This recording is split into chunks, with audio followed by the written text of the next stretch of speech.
Hi, in this video I'm going to show you a real simple thing that may fix any problems you're having with your JBL wireless headphones. These are Tune 510 Bluetooth.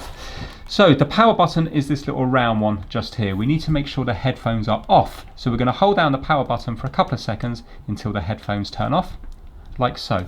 Now when they're fully shut off like this, we need to hold down the power button for around 6 or 7 seconds until we go into pairing mode. This will start flashing blue. So I'm going to do it now.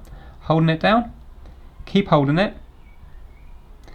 They've turned on, but keep holding it. Still holding it, and now they're flashing blue. Let go of this. This is now in pairing mode. We're now going to hit all these 3 buttons at the same time. So the volume up, volume down, and also the middle button, the function button, the play pause button.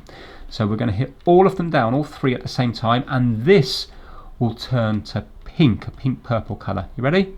Holding them all down now. Keep them held down.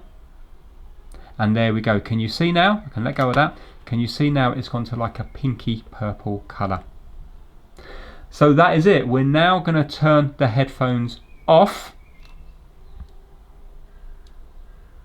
And now hopefully when you turn them back on, your problem will be gone. So I'm going to turn them back on now.